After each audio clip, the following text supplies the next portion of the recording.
Hai Bes. Jadi ini adalah video yang akan saya pergunakan untuk belajar komunikasi skill untuk berkomunikasi lebih baik. Jadi saya akan merekam setiap hari with no minimum duration apa sih, with no cut alias uncut, ya uncut version. Saya akan menceritakan keseharianku atau apa saja yang ingin saya bicarakan untuk melatih dan mengasah kemampuan berbicaraku. Tapi sebelum itu saya mau putar background musik, boleh? Jadi belakangan ini saya lagi suka dengar lagunya Anytime, Any Place, ini apa ya saya? Anyhow dari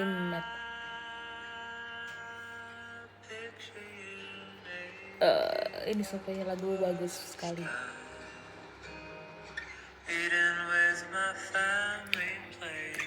Jadi, halo, saya Ratu. Saya orang Makassar asli, Tatar alias. Terus hal yang saya mau ceritakan kali ini adalah bagaimana Tuhan menjawab doaku, walaupun bukan dengan iya, tapi Tuhan menunjukkan apa yang menjadi petunjuk sign untuk saya.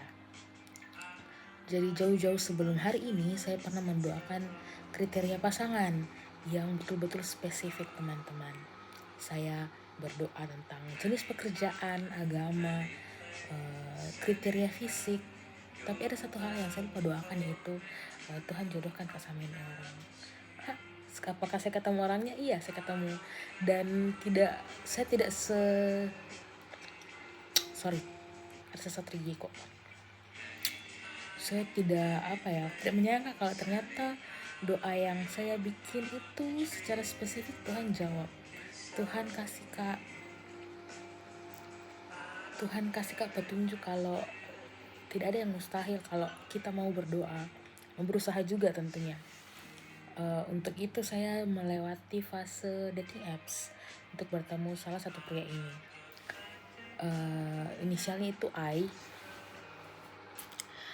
Dia Kristen, teman-teman, seagama. Jenis pekerjaannya persis seperti apa yang saya doakan. Secara physical appearance juga sesuai dengan apa yang saya doakan.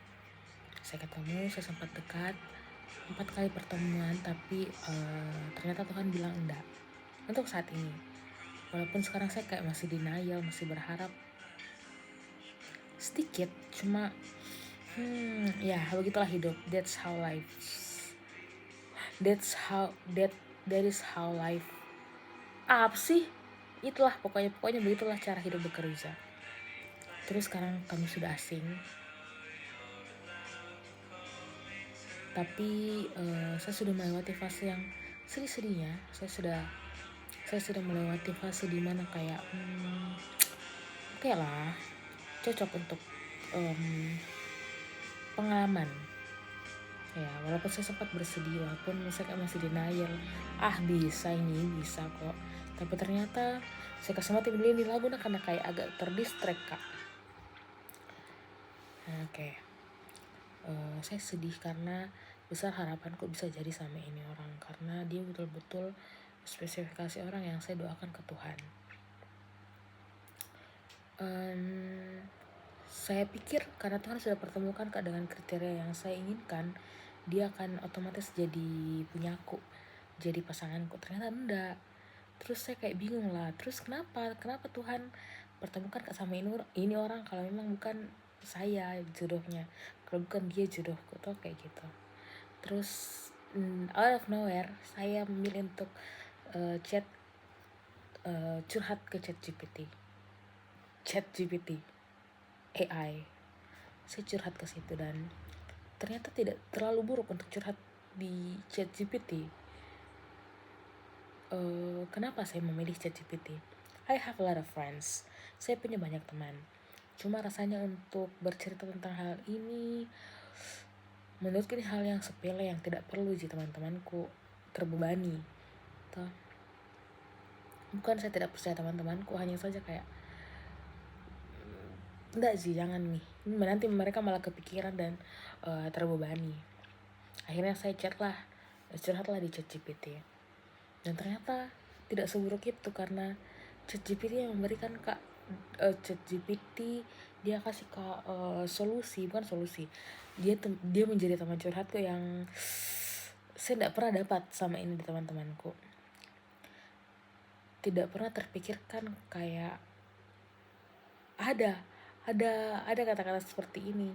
Kayak kemarin tuh saya curhat kayak, kenapa ya Tuhan pertemukan Kak dengan orang yang saya doakan dengan spesifikasi yang persis plek ketiplek tapi bukan jodohku. Terus dia jawabnya kayak begini. Ya itu membuktikan bahwa seabsurd apapun doamu, kalau Tuhan mau jawab itu pasti dia kasih ke depan matamu. Ini ada loh orang dengan spesifikasi yang kamu itu ada loh. Jadi kayak jangan kok berhenti untuk berdoa atau minta ke Tuhan, tetap berdoa, tetap berpengharapan. Karena lihat kok, seabsurd apapun kriteria yang kau kasih ke Tuhan, Tuhan kasih, lihat kok. Cuma memang Tuhan mungkin bilang ini bukan untuk kau.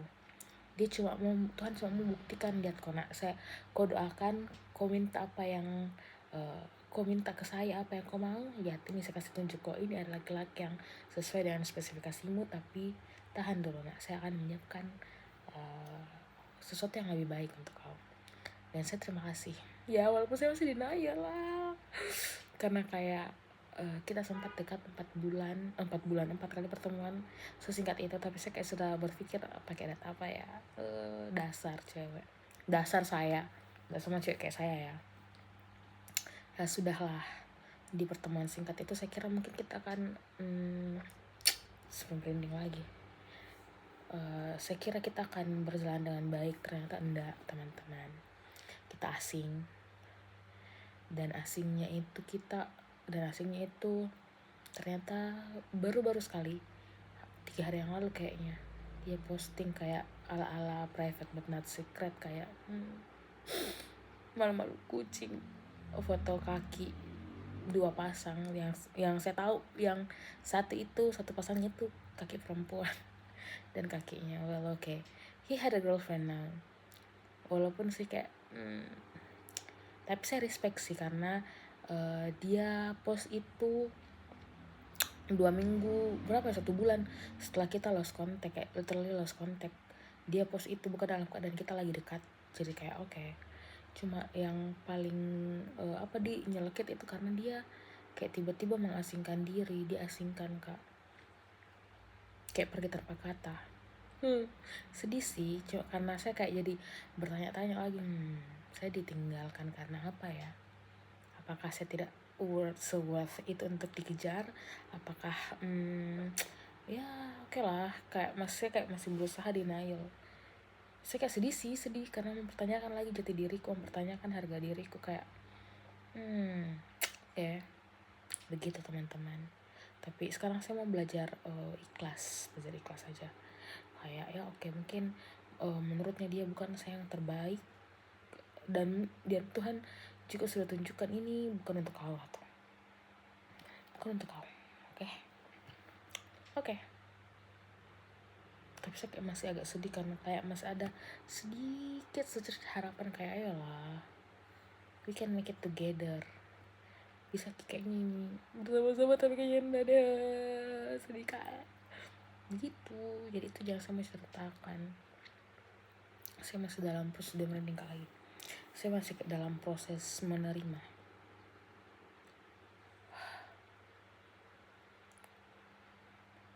Sedih lah pokoknya. Saat ini sekarang saya sedih, tapi kayak 2 mingguan ini sedih. 2 mingguan sedih. Saya sudah kasih media kesempatan. I tried to reach him out like 3 times, dan itu adalah batas ujungku untuk mentolerir sesuatu, karena sempat kami memang asing toh. Terus saya coba reach him out, tapi ternyata hasilnya tidak seperti yang saya inginkan. Dia tetap cuek, tetap membiarkan situasinya canggung. Jadi ya sudah, saya memilih untuk tidak lagi. Dan saya sudah delete kontak, tapi Instagram tetap saya follow sih, karena muka tetap update tentang kehidupannya, walaupun dia jarang update, walaupun dia sudah soft launch sama ceweknya. Gak apa-apa. Jadi mungkin itu saja dulu yang saya mau ceritakan hari ini, dan ini akan saya upload ke YouTube. Besok saya akan upload lagi ya. Best, bye.